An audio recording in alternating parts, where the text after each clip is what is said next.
Première échéance de l'année 2022 et les trois sorciers de Smart Bourse sont convoqués, donc comme chaque troisième vendredi du mois. Le technicien Romain Dobré est avec nous. Bonsoir Romain. Bonjour. Membre de la cellule info d'experts de Bourse Direct, l'analyste Philippe Béchade avec nous en plateau également. Bonsoir Philippe. Bonsoir. Président des Éconoclastes et rédacteur en chef de la Bourse au quotidien, et le trader formateur Jean-Luc Hussac avec nous en visioconférence. Salut Jean-Louis, merci beaucoup d'être avec nous. J'espère que vous êtes bien installés devant vos écrans chez Perceval Finance Conseil. Romain, je commence avec vous. Bon, bonsoir. Ambiance de début d'année très intense, avec des mouvements et une volatilité plus importante sur les marchés. Une baisse de 2% aujourd'hui pour les actions européennes en ce jour d'échéance mensuelle. Quel est le bilan qu'on dresse de cette échéance et de la situation sur les marchés aujourd'hui ? Il y a déjà une progression par rapport à l'échéance précédente, donc 145 points environ. Deux choses sur lesquelles le consensus dont on dit qu'il se trompe toujours, cette fois-ci ne s'est pas trompé. Tout le monde était d'accord pour dire qu'il y aurait de la volatilité en cette année, elle le prouve. C'est la première chose. La deuxième chose, c'est qu'il faudra faire du stock picking et sortir des indices. C'est largement le cas aussi. On a toujours des écarts assez marqués sur les valeurs et des secteurs qui, value contre croissance, si on veut schématiser, un match qui est assez fort, qui se resserre un peu en fin de semaine, lié à ces moments techniques. Voilà ce que donne une échéance dont on expliquait déjà il y a un mois qu'on montait depuis le mois de septembre avec des divergences d'intérêt, puisque la position ouverte sur le futur ne faisait que baisser. Elle remonte un tout petit peu ce mois-ci, de l'ordre de 20 000 contrats futurs en plus sur une position ouverte globale de un peu moins de 300 000. Donc c'est un peu mieux. On avait vraiment un assèchement de la position ouverte fin décembre. Donc ça, c'est du côté positif des choses. Un ratio de couverture... Il faut comprendre, les secousses de début d'année, le régime de volatilité qu'on connaît sur les marchés depuis le début de l'année, pousse les gens à se couvrir un peu plus que ce qu'ils ne faisaient ces derniers mois. Alors oui, justement, mais on commençait l'année très peu couvert. Hein. On l'indiquait il y a un mois de ça, au moment de l'échéance de décembre. On avait un ratio de couverture qui était complaisant, et de l'ordre d'une option de vente pour une option d'achat. Et puis ça s'est effrité même à la fin du mois de décembre, au début de l'année, avec un moment où on est devenu carrément hyper complaisant sur des niveaux de 7300 points, où il n'y avait carrément plus du tout de couverture, et donc un risque baissier. Les minutes de la Fed ont déclenché un mouvement qui reste très canalisé à ce stade, mais qui montre quand même que les opérateurs étaient un peu trop cool, un peu pas suffisamment protégés. Et voilà. Alors le phénomène intéressant, c'est que pour cette échéance, on savait que c'était le cas et le niveau de couverture était assez faible, et donc ce risque se matérialise là aujourd'hui avec des accélérations baissières un peu marquées, mais encore une fois assez canalisées. Hein. Le Dow Jones, alors qu'il est repassé dans le vert, il y a des secousses, mais des mouvements erratiques et violents, mais globalement assez, encore une fois, canalisés. Ce qui est intéressant, c'est qu'on entame le mois de février sur les marchés dérivés avec des portefeuilles couverts cette fois-ci, à nouveau. On a un ratio de couverture de l'ordre de 1,5, donc qui signifie qu'il y a à peu près 2 options de vente pour une option d'achat à nouveau. Une et demie option de vente en plus que les options d'achat. Donc un peu plus de protection, ce qui est pas souvent le cas et qui m'inquiétait en général quand on se retrouve à ce moment-là et qui déclenche souvent des alertes baissières un peu marquées juste post-échéance. Là, ça se produit au moment de l'échéance et ça laisse à penser que si l'alerte baissière devait se poursuivre, elle surprendrait moins les opérateurs. Ce qui est intéressant aussi de noter, c'est que la zone de densité d'options 6006-6007 est remontée d'un cran, et c'est plutôt 6007-6008 pour ce mois-ci. Donc ça nous permet de remonter le niveau d'alerte de moyen terme et de constater aussi que la complaisance qui nous inquiétait un peu sur les marchés américains au mois de novembre avait diminué au mois de décembre et diminue encore au mois de janvier. On a un ratio de couverture qui est équilibré, toute option confondue aux États-Unis, et une position ouverte globale qui a baissé de 30 millions d'options, ce qui les porte la position ouverte globale à 485 millions d'options contre 513 millions d'options, pas d'options elles-mêmes, pas en nominal, juste de contrats d'options ouverts. Donc ça reste très important, mais la complaisance et la hausse, malgré la hausse des marchés, la complaisance n'a pas augmenté, et donc on a un marché qui est un peu plus prudent, un peu plus méfiant, avec un calendrier qui évidemment est lié énormément aux publications à venir, et puis avec ce focus sur la réunion de la Banque centrale, la Fed, mercredi prochain, qui va probablement être aussi un catalyseur important pour les jours à venir. Jean-Luc Hussac, votre sentiment après ces 3 premières semaines de bourse de 2022? Alors oui, des mouvements violents, il y a plus de volatilité, des écarts rapides, importants, etc. Est-ce que la situation reste saine, ou est-ce que la situation est même peut-être un peu plus saine aujourd'hui d'ailleurs qu'elle ne l'était il y a quelques semaines ou quelques mois? Oui, elle reste identique à peu près, hein. La capacité des marchés, d'ailleurs, à rebondir malgré des menaces nombreuses et dangereuses quand même pour certaines, hein. On pense à l'Ukraine, ça peut mal finir cette affaire. Bon, les tensions sur les taux, on a l'habitude, on se dit après tout, les banques centrales feront tout ce qu'il faut pour tout se passe bien. Mais l'Ukraine, c'est quand même beaucoup plus dangereux, donc, surtout sur les approvisionnements de pétrole, etc. Donc, cette capacité à rebondir est assez incroyable. Hier, les mouvements qui ont eu lieu, c'était magnifique. On remonte à 7002 à 17h30, sauf qu'à 22h, on était revenu pratiquement au plus bas, mais on était presque à 7100. Et ce matin, on a ouvert avec un gap à la baisse. Bon, c'était un petit peu moche, mais c'est toujours pareil. Ces journées d'échéance, c'est toujours la fin, évidemment, de quelque chose, avec la sensibilité un peu forte sur la gestion d'options, etc., de couverture. Alors, normalement, sous 7040, on déclenche une alerte. Alors, est-ce que c'est un vrai retournement ? Moi, je prends un petit biais baissier quand même. Il y avait très longtemps que je ne l'avais pas fait.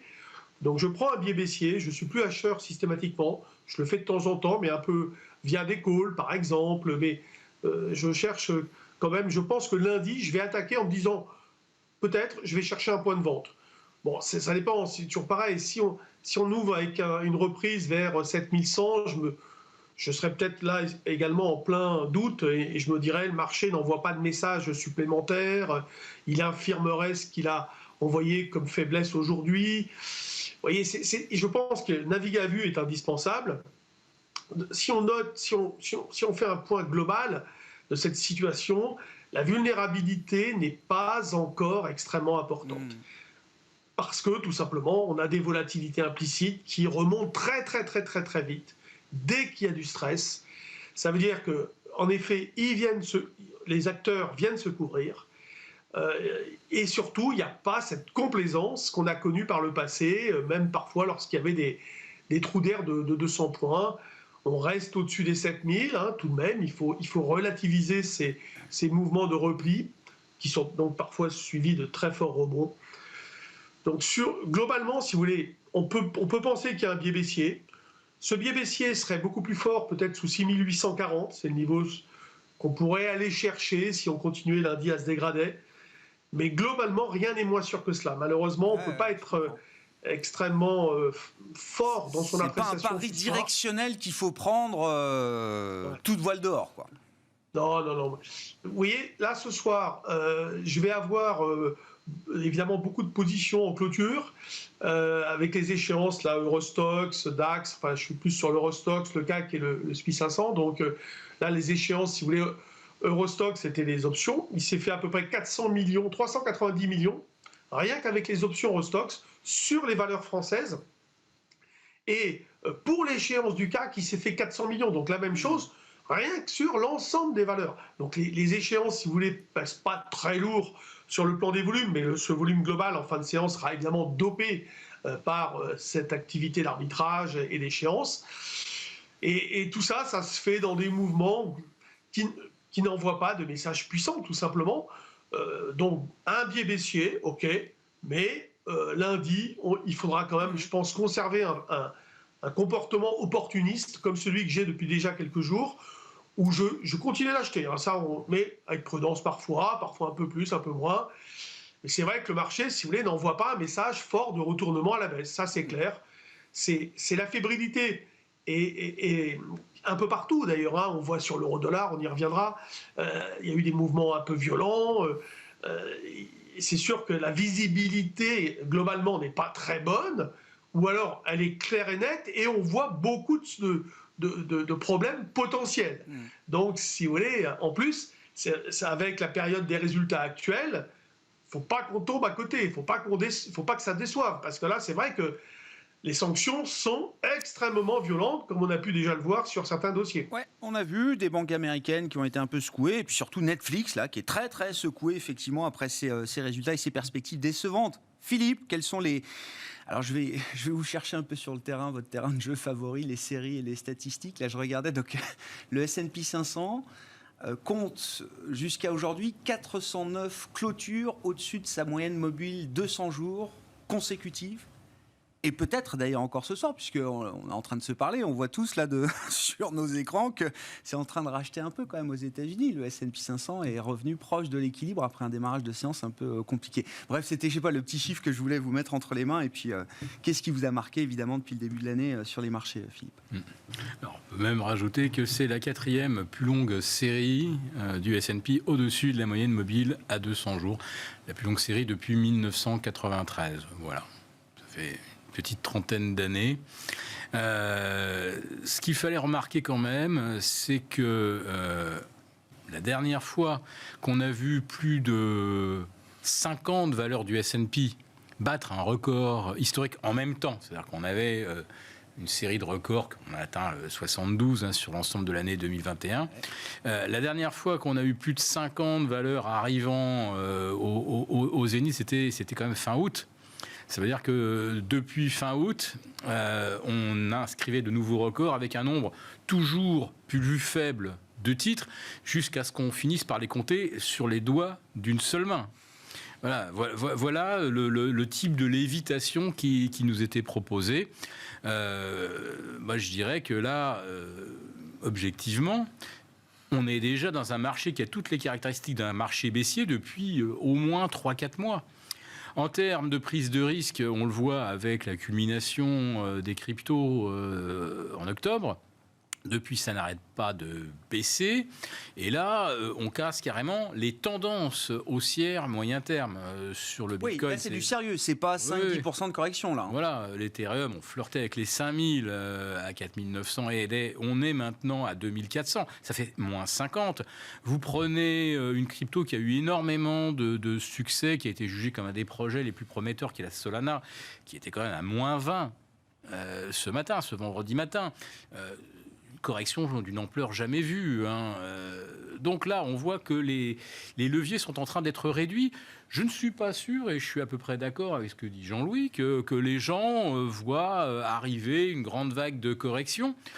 Mais je pense que malheureusement, ça fait très longtemps que les gens ne pensent plus rien du marché et que c'est la liquidité disponible au jour le jour qui fait que il va falloir continuer d'en faire quelque chose.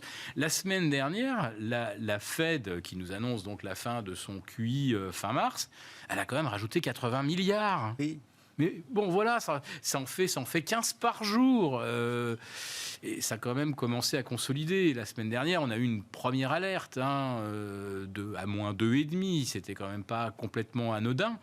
Et là, maintenant, on a l'indicateur de volatilité, le VIX, celui qui est associé donc au S&P, qui vient de franchir les 27. Alors là, on venait un tout petit peu en dessous. Enfin, on est dans une zone d'inconfort, mais pour l'instant, c'est même pas encore verbalisé. D'ailleurs, hier, le jeudi 20, on casse les supports moyen terme sur le Nasdaq, sur le S&P. Alors, le Russell 2000, j'en parle même pas. C'est à moins 18 quand même depuis fin octobre. C'est quand même énorme. On nous disait tellement que c'était les small caps qui avaient encore du terrain à reprendre sur les big caps. On voit que les mêmes schémas, malheureusement, font que les vulnérables sont encore plus vulnérables. Donc on est bien dans un contexte de réduction des leviers et avec des petits accidents boursiers qu'on ne relie pas à un événement comme la chute du 20 janvier. Pas de statistiques marquantes concernant l'inflation, la confiance des ménages, la production industrielle. Pas de déclaration de banquiers centraux. Et ce jour-là, vraiment, là, le marché, il prend cher. Et qui, aujourd'hui, peut nous raconter ou nous faire un pitch de la séance du 20 ? Personne. On a juste constaté qu'à mi-séance, le Nasdaq était à plus 2, il a fini à moins 30. Voilà, on constate. Et puis, heureusement, les algos sont là, donc ils ajustent tout. On casse des supports, voilà, c'est... Ça fait un moment que les gérants, les stratégistes, les allocataires disent qui sont quand même en train de rééquilibrer leur portefeuille, de se désensibiliser un peu à ces grosses valeurs, à la croissance surachetée, surpayée, pour se repositionner vers des valeurs soit de rendement plus tranquille, soit des valeurs plus cycliques. Il y a bien un moment, il faut bien que ça se voit dans une séance et dans un marché. Ouais, mais là, ce qu'on voit en plus, c'est qu'il y a carrément un gros retrait de liquidité des ETF. Voilà. Donc que le gérant fasse son travail, procède à des arbitrages sectoriels, c'est son métier. Et puis il fallait bien trouver un nouveau scénario où la petite stratégie qu'on va pouvoir venir défendre en plateau. Voilà, j'ai arbitré, j'explique. Voilà. Mais là, globalement, il y a de la liquidité qui sort. Donc là, c'est pas le gérant qui sort la liquidité. Non, il y a des retraits. Il y a des retraits. Et on le voit sur Ark Innovation, par exemple, le fonds Star, qui est à moins 50, avec des effets de retrait qui sont en train d'être douloureux, là. Très, très douloureux. Très, très douloureux. Voilà, c'est d'ailleurs un des plus gros ETF, si j'ose dire, privés. Hein. Et Ark Innovation, c'était rien moins que le benchmark de la prise de risque, puisque ça mêlait tout, Tesla, des cryptos, des spécialistes des cryptos, des sociétés nouvellement introduites à 100 fois le chiffre d'affaires. Bon, voilà. Je pense qu'effectivement, là, c'était un vrai canari dans la mine. Mais je dis, jusqu'au 20 janvier, personne ne verbalise encore une réelle inquiétude. Mais pourtant, l'argent s'en va, on n'a pas de catalyseur, et ça se passe pourtant. Oui, mais parce que... Alors, Romain, je me tourne vers vous, mais parce que vous l'avez dit, il y a du stock picking à faire, il y a de la dispersion. Les indices corrigent un peu, certains plus que d'autres. Mais bon, en Europe, on n'est pas encore en territoire de correction. On surperforme, non seulement on surperforme, mais on est loin d'être en territoire de correction que le Nasdaq ou le Russell 2000. Ma question, c'est qu'est-ce qui vous paraît déjà le plus épuisé à court terme? Est-ce que c'est justement la baisse de la tech, des valeurs de croissance, où là, on a des corrections de 10% et plus déjà? Est-ce que là, ce mouvement-là arrive quand même à un moment d'épuisement? Et à l'inverse, on voit encore des secteurs leaders comme le secteur bancaire, le secteur de l'énergie, pétrole et gaz, qui sont positifs largement encore depuis le 1er janvier. Est-ce que là, on arrive peut-être aussi à des moments de surachat, de tension un peu forte sur ces thèmes-là et sur ces idées? Alors, pour bien répondre, je voudrais dézoomer un peu et faire une photographie assez générale qui va rejoindre un peu ce qu'on a dit, mais il faut bien regarder l'horizon de temps auquel on se place. Je suis tout à fait d'accord. Depuis 3-4 mois, on a un marché qui baisse. On le disait depuis le mois d'août. Il s'est passé quelque chose. Pour moi, la grosse baisse des valeurs du luxe, Kering et autres, avec des chutes en 3 jours de 20%, 25%, avec des volumes lourds. Ça, c'est un signe de baisse. Je pense, pour donner une photographie donc globale du marché, qu'on est rentré dans une phase de distribution du marché depuis cette période-là. Une phase de distribution, c'est très long, surtout quand la période de hausse qu'on a connue précédemment est gigantesque. Donc, l'entrée et le point d'entrée de cette phase, c'est mars 2020, aux alentours, où eh bien, là, il y a une accumulation des mains fortes. Puis, il y a eu un consensus, et tout le monde a payé, 2021. Et puis, il y a eu cet essoufflement et un début de distribution. Et les mains fortes, elles partent avec des positions qui sont colossales. Et quand elles allègent, elles ne vendent pas d'un coup. Elles vendent pendant des mois. Et donc, elles ont vendu. Mais le luxe ne s'est jamais remis de cette phase de baisse de l'été. Il a rebondi énormément dans les proportions exceptionnelles, importantes, mais... il s'est pas remis de ça. Et donc, il y a ce cash qui sort du marché, oui, il y a cette distribution. Et donc, on serait, à mon sens, aujourd'hui, en ce moment, dans une vague de correction, dans la théorie des vagues, qui est la vague A, la première vague de correction. On a des vagues de hausse en 5, en général, 5 vagues de hausse consécutives. Et puis, la vague A, la première vague de correction, est en général, comme celle à laquelle on assiste en ce moment, assez canalisée, avec des mouvements qui sont un peu brutaux comme aujourd'hui, mais qui ne sont pas des sell-off lourds à 4-5% de baisse. On n'en connaît pas, ou quasiment pas. Et puis, avec de l'intérêt pour certaines valeurs en retard, effectivement. Et puis, des matières premières qui résistent très bien. L'or, l'argent résistent très bien. L'argent a pris 10% en 10 jours. Il ne baisse pas. Ce n'est pas un marché qui panique. On ne vend pas tous les actifs. On travaille certains. Tout ce qui est lié aux matières premières tient très bien, globalement, même s'il y a un tout petit peu de prise de bénéfices en fin de semaine. Pourrait se matérialiser après ça. C'est toujours une feuille de route. On ne sait pas, mais ça rejoint ce que disaient donc Philippe et Jean-Louis. Cette phase de correction qui pourrait se prolonger un peu. On rappelle qu'on a évoqué ensemble, il y a une quinzaine de jours, dans le plan de trading, une vague de Wolf sur l'indice parisien, avec un mouvement baissier qui pouvait reporter jusqu'à 6600 points. On a maintenant ce palier d'alerte à 6007, 6008 de couverture qui nous donne un niveau d'alerte de moyen terme. Et donc peut-être une cible baissière qui pourrait se situer aux alentours de ces niveaux-là. On avait positionné, nous, notre alerte de court terme à Paris sous 7098 sur le futur CAC 40. On l'a rompu. Il est probable qu'effectivement ce ne soit pas un très bon signal, même si c'est une journée technique. Il va falloir confirmer ça en début de semaine prochaine. Et pour l'instant, on se laisse un peu effectivement le jeu de l'opportunisme, voir si on arrive à se réinstaller au-dessus ou pas à ce niveau-là. En revanche, pour les indices américains, c'est très clair. C'est rompu et très nettement. 15 566 sur le Nasdaq, 35 600 points autour sur le Dow Jones. On est passé en dessous. Mais ça reste assez canalisé. Donc après ce mouvement-là, peut se mettre en place un rebond, une vague B, qu'on pourrait appeler, qu'on appelle communément le rebond du chat mort. Alors c'est pas un rebond inutile qui sert à rien, dont on se moque. C'est un rebond dans lequel il se passe des choses. Oui, on peut être constructif dans ces moments-là. Exactement. Et moi, je vois dans cette phase de rebond, dans cette vague B, de l'intérêt et des valeurs qui ont encore du potentiel. On en a vu, on a redécouvert des valeurs. Alors, il y en a qu'on redécouvre récemment. Sanofi, qui repaye un peu, qui franchit des niveaux techniques importants. ArcelorMittal, qui avait fait un très beau parcours, mais qui stagnait en fin d'année dernière, qui est une des plus fortes progressions de l'indice. Alors, peut-être moins ce soir, elle corrige un peu, mais elle prenait 15% en début de semaine, peut-être 10% ce soir depuis le début de l'année. Il se passe quelque chose. Et puis, il y a d'autres valeurs en retard, comme Worldline, où il y a des mouvements techniques qui se produisent sur un niveau de support important qu'on va surveiller. Et puis, il y a des valeurs qu'on a redécouvertes. Ubisoft, qui a bénéficié d'une annonce, mais sur laquelle c'est reparti assez fort. Puis, des valeurs comme tout le secteur automobile, qui rebondit pas mal aussi. Donc, je pense qu'il c'est pas... Et toute l'aviation. Et Thales faisait partie encore des valeurs qui étaient dans le vert, me semble-t-il, ce matin. Et qui est une des plus fortes progressions depuis le début de l'année sur l'indice parisien. Donc, il y a encore un vivier de valeurs et des moments qui n'ont pas été là pour rien. Alors, que ça continue à être volatile, qu'on aille glisser encore un peu pendant quelques jours, quelques semaines, peut-être quelques heures, si la Fed est moins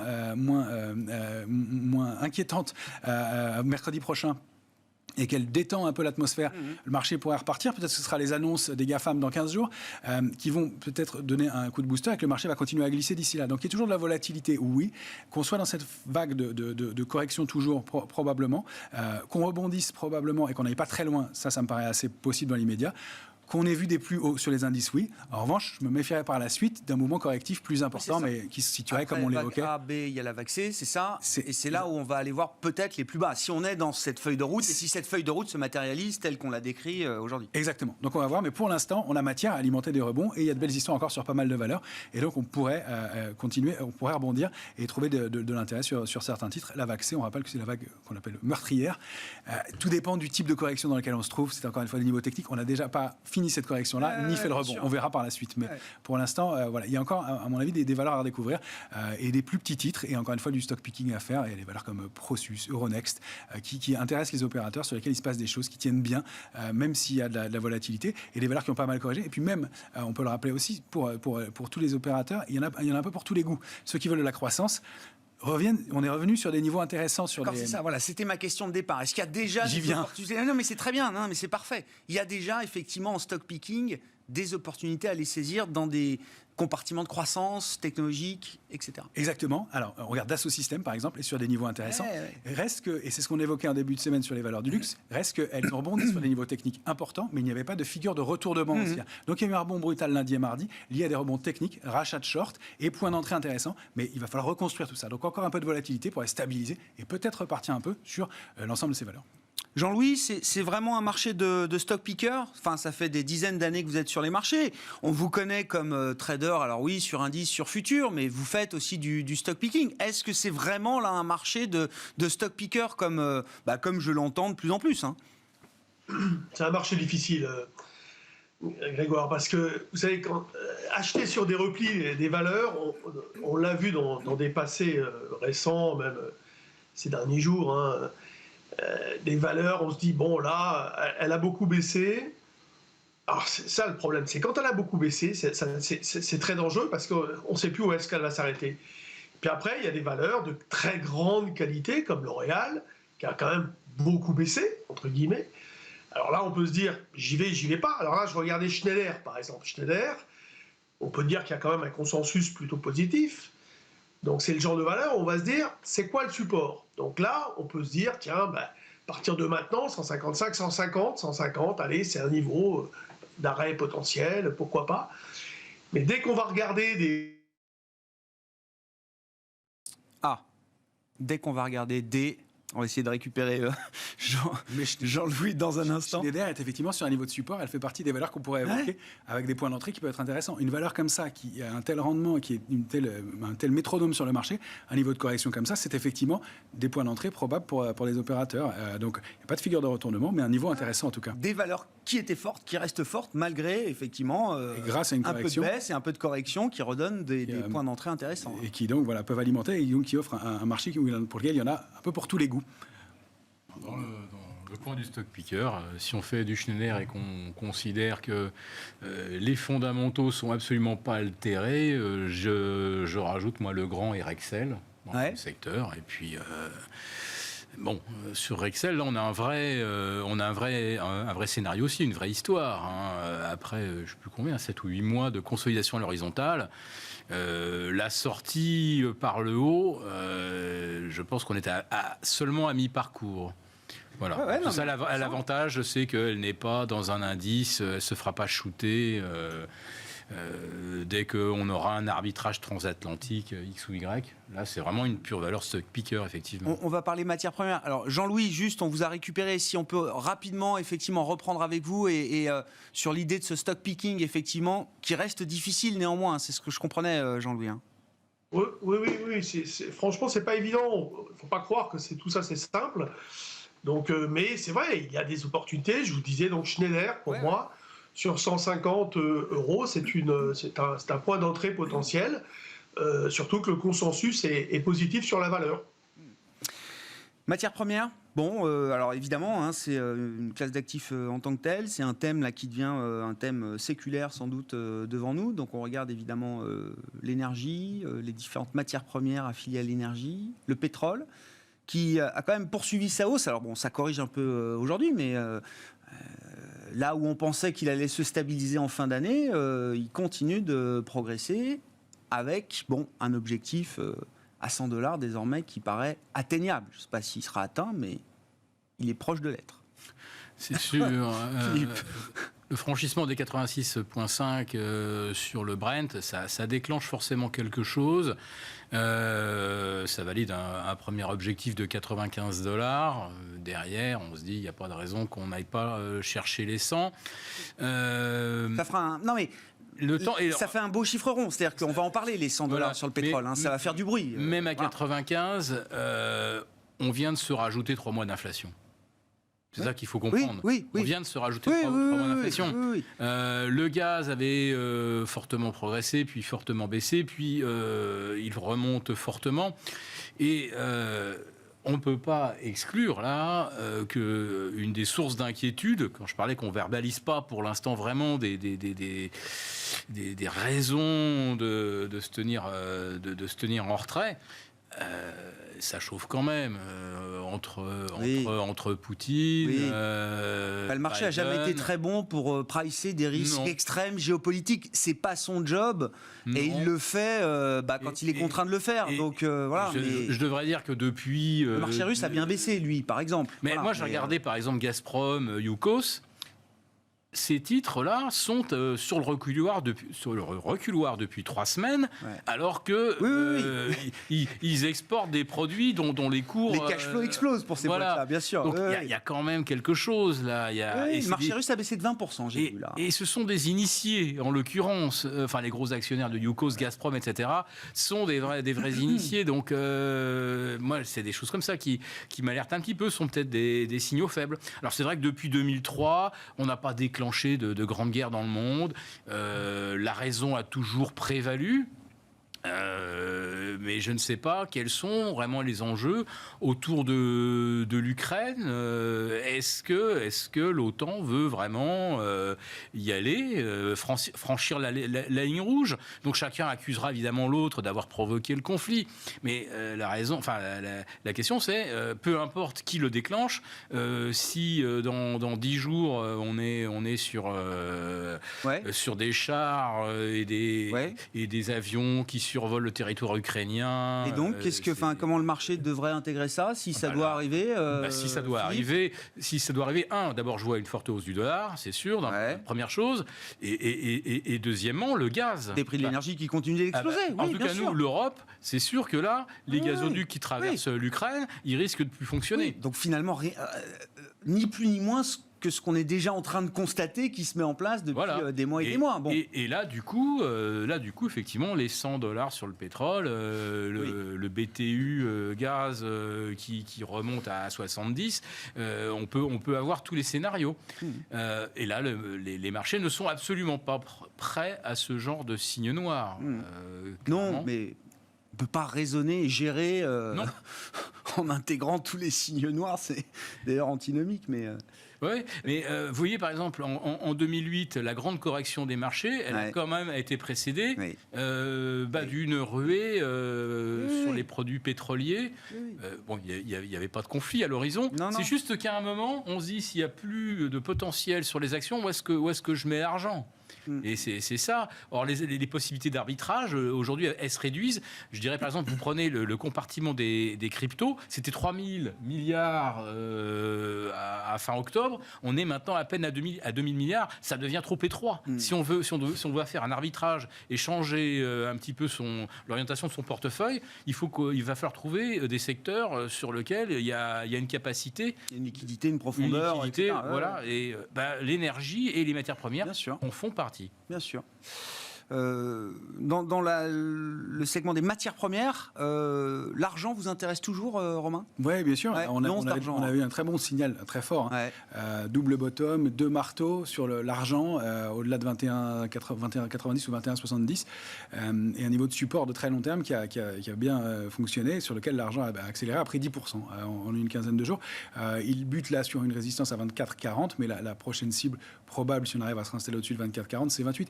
On rappelle que l'argent, c'est un actif qui sert pas uniquement de valeur refuge comme l'or. Non, qui a une réalité industrielle forte, donc dans les batteries, dans l'éolien, et qui est donc probablement au début d'un mouvement haussier fort. Donc oui. Ça, c'est pour regarder, l'argent, c'est pour regarder au-delà du pétrole. Par exemple, on peut travailler aussi avec des paniers de matières premières. On est utilisé, nous, pour justement équilibrer les portefeuilles. Et c'est pour ça que nos portefeuilles résistent bien dans des accélérations baissières comme ça, avec le CRB ou avec de l'argent et de l'or qui, eux, ne baissent pas cette fois-ci. Pendant la crise Covid, l'or et l'argent avaient plongé. Vraiment, là, ils tiennent. Donc, on n'est plus dans cette même logique. Il y a un autre mouvement qui se met en place. Il y a un élément intéressant aussi en termes de risque que le marché est en train d'intégrer. Il me semble, c'est quant au résultat de Netflix. On est en train de réaliser que le niveau de demande qu'on pressentait, qu'on voyait exister en fin 2021, ne sera probablement pas le même dans les jours ou mois qui viennent. Et ça, le marché avait tablé et fait beaucoup de feuilles de route sur la base d'un niveau de demande équivalent. Et donc ça, je pense que ça peut aussi diminuer, et ce qui est tant mieux, ça va revenir à l'équilibre, mais ça va créer ces soubresauts, au moins à court terme, sur les marchés, encore un petit peu. Mais on revient, les chiffres de Netflix, ils ne sont pas dramatiques, ils sont moins forts que ce qu'on espérait. Non, bien sûr. Et 20%, c'est... Ouais, mais au-delà des 20%, moi, ce qui m'impressionne, c'est que le cours de bourse est revenu à effacer tout le boom Covid qui a été très profitable à Netflix. Donc le marché serait raisonnable. Alors, en tout cas, le marché efface beaucoup, je trouve, parce que pendant cette période pandémique, on forçait de constater quand même que le gain d'abonnés a été monstrueux pour un groupe comme Netflix. Ils ont peut-être gagné 2-3 ans peut-être d'abonnés en quelques mois, quelques temps. Mais ces abonnés-là, ils sont toujours aujourd'hui chez Netflix d'une manière ou d'une autre. Donc, manifestement. Donc il y a ce danger-là, effectivement, des parts de marché qui vont se rééquilibrer. Un mot rapide, action chinoise. Est-ce que ça peut repartir ? Est-ce qu'il y a des signaux sur le plan technique, j'entends, alors c'est très loin, puis c'est des marchés compliqués, il y a plusieurs marchés en Chine, etc. Mais de ce que vous pouvez suivre et observer, est-ce qu'il y a quelque chose qui s'est passé cette semaine, Romain ? Je scanne tous les secteurs et toutes les valeurs toutes les semaines, et il se trouve qu'il y a très peu de secteurs qui surperforment. On a toujours les secteurs automobiles qui surperforment moins, mais toujours ce qui est lié à l'énergie, etc. Et celui qui bouge vraiment et qui frémit sur tous les indices asiatiques, enfin chinois, donc que ce soit des valeurs tech chinoises ou des valeurs plus locales, eh bien tous ces secteurs-là, depuis le début de la semaine, redeviennent secteurs forts. Ils surperforment l'ensemble des marchés. Donc il se passe quelque chose. Donc ce qu'on a fait, une force relative là déjà du marché chinois. Force relative du marché chinois, clairement, sur une semaine qui s'est mise en place. Elle frémissait en début de semaine. Ça se confirme, et sur tous les indices, quelle que soit leur composition. Donc il se passe vraiment quelque chose, et peut-être que les acteurs y mettent un doigt. On a pris ce petit risque-là, mais de façon modérée aussi. Un petit mouvement aussi qui se produit sur le Libovespa, donc le Bovespa, l'indice brésilien. De la même façon, on a des structures de retournement qui se mettent en place, une force relative qui est intéressante, qu'on a aussi, pour laquelle on a pris aussi un petit pari. Action chinoise ? Oui. Le signal a été donné, Philippe ? On a, comme on dit, probablement bottomé à un moment stratégique. On est à maintenant moins de 3 semaines des Jeux Olympiques. On est aussi pas loin du Nouvel An chinois. Si on veut que la fête soit belle, faut peut-être pas non plus désespérer l'épargnant. Maintenant, je pense que les valeurs à suivre, moi je citerai d'abord NIO, donc sorte de concurrent de Tesla à l'échelon local, et puis les géants de l'e-commerce, donc regardez un petit peu ce qui se passe sur jd.com, sur NIO. Sur Alibaba, là je donne un point d'entrée, c'est le franchissement de la résistance oblique, c'est un petit peu au-delà de $140. On peut avoir un signal là-dessus, je pense que derrière c'est prometteur, il y a du potentiel. Sur l'automobile, je suis un petit peu plus réservé. Je pense que NIO, comme d'autres, vont devoir composer avec les pénuries de composants. Puis alors là, je vous juste une petite parenthèse, mais enfin, si vous prenez du Rivian ou du Lucid Motors aux États-Unis, à 60 ou 100 fois le chiffre d'affaires, ça n'a toujours aucun sens. Et je me demande... Il y a des excès qui ne sont pas purgés. Alors. Moi, je pense qu'il y a des échecs qui sont pas purgés. L'affaire Peloton, je pense qu'on n'en a pas fini. Ça a l'air d'être un astre mort à mes yeux, et je crois que des astres morts, on va en voir quelques-uns au cours des prochaines semaines. Jean-Louis, je me tourne à nouveau vers vous, Jean-Louis Cussac, et peut-être l'euro-dollar. Vous l'avez évoqué rapidement. Il y a eu des mouvements, mais au final, le niveau bouge pas tellement quand on regarde. 1,13 autour, toujours là. Oui, on est sur les niveaux sur lesquels on a évolué au mois de novembre. On a fait une grande dérive horizontale. On est sorti par le haut avec un... Alors, vous voyez, c'est un petit peu comme le CAC, là, à la baisse. Là, c'est ce qui s'est passé à la hausse sur l'euro-dollar. Il y a eu des velléités qui n'ont pas donc tenu plus de 3-4 jours, et l'euro-dollar est revenu dans son range. Il a envoyé un petit biais haussier, léger. Moi, je passais acheteur au-dessus d'un 15,50, franchement. Mais au-dessus d'un 14,10, j'ai quand même acheté en me disant je peux aller chercher un 15,50. On n'y est même pas allé. On a eu le temps de sortir, vous me direz, mais... Il ne s'est vraiment pas passé grand-chose. Les volatilités implicites sur l'euro-dollar restent autour de 5, 6. Donc, ce sont des volatilités historiquement faibles. Il n'y a pas d'anticipation forte. Donc là, sur ce niveau de prix, c'est pareil, on est dans une zone, si vous voulez, de scalp. J'ai défini 1,1220 comme point bas où je vais quand même acheter. Sous 1,1220, je repasse vendeur. Et 1,1220, 1,1390. Après, si vous voulez, il y a des crans un peu au-dessus, mais c'est toujours au-dessus d'un 15,50, où là, j'adopte une tendance haussière, comme je l'avais signalé précédemment. Simplement, un 14,10 a été un stop temporaire, et on est allé chercher pratiquement un 15, un 14,80, quelque chose comme ça, mais il y avait de quoi gratter quelque chose. Mais là, c'est pareil. Donc, je vous dis, il n'y a rien de franc, beaucoup d'hésitation. Et cette hésitation, vous la retrouvez partout, sauf, évidemment, sur le pétrole. Alors, là, vous en parliez. Vous vous rendez compte, sur le pétrole, là, je regardais, on est revenu à des niveaux de 2014. C'est assez incroyable. Trouver des niveaux de vente, de retournement à la vente, pour l'instant, c'est hors de question. C'est beaucoup trop éloigné sur du long terme. Il faut peut-être casser des niveaux comme $60. On est à 88, 89, donc là, c'est pas la peine d'y penser. On a fait 89 plus haut, un truc comme ça. En 2014 en tout cas, et je sais pas, c'est difficile de se faire une idée sur sa performance potentielle. On a quand même atteint des points hauts, mais s'il y a la crise avec l'Ukraine, ça peut encore évidemment poursuivre. Il y a des catalyseurs de problèmes partout, et là-dedans c'est toujours la même chose, c'est les marchés qui résistent. Moi, j'ai pas vu de vraies sorties, en dehors de choses ciblées. Il n'y a pas de programme de vente fort. Moi, j'ai toujours l'impression que beaucoup attendent des replis pour acheter. Il y a toujours un sous-investissement chronique de la part de beaucoup de gestions. Après, vous me direz, c'est sûr que si on leur retire des liquidités, ils en auront moins. Mais ils ont géré la hausse aussi comme ça, en se disant qu'à un moment donné, les gérants, oui, ils sont obligés d'analyser plusieurs facteurs, c'est-à-dire l'investissement, etc. Mais est-ce que mes clients, à un moment donné, ne vont pas reprendre des liquidités et il faut que j'en ai pour ne pas être obligé de vendre sur le marché. Donc là, on peut avoir en effet, dans ce repli, un mouvement où il retire des liquidités. C'est vrai que c'est possible. Mais globalement, moi je trouve qu'il n'y a rien de très net sur ces marchés. Voilà, c'est vraiment un avis évidemment assez limité, puisque moi je suis assez directionnel, donc je ne suis pas très franc dans mon opinion. Encore que là, pendant qu'on parlait, sur 7064, je viens de vendre avec ce petit biais baissier pour lundi. Voilà. Donc je vous le dis en direct, là on vient de rebaisser un peu, c'est sûr, mais on a fait 64, on est revenu en arrière, j'étais à 3,5, on a fait 5 derrière, j'étais à 4,5, donc j'ai vendu, mais j'ai été à 3,5, 4,5, et j'ai vendu, donc 64 en moyenne. Et on verra lundi, hein, mais en tout cas, je fais ce que je dis, c'est-à-dire j'adopte un petit biais baissier. J'ai vendu une vingtaine de contrats, c'est pas beaucoup, mais sur une position où habituellement je peux en faire une centaine. Mais voilà, ça va pas plus que ça, donc je ne suis pas forcément très fort dans mes prises de position, bien évidemment. Non, très clair.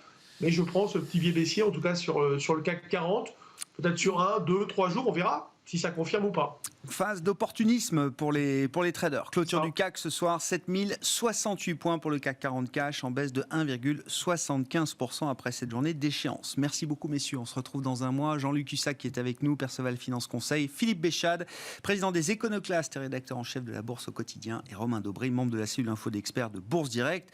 Avec nous dans un mois, mais dès lundi à 12h30 pour le plan de trading comme chaque semaine. Merci beaucoup messieurs. Voilà, c'était les 3 sorciers de Smart Bourse qui étaient avec nous aujourd'hui pour cette première échéance de l'année 2022.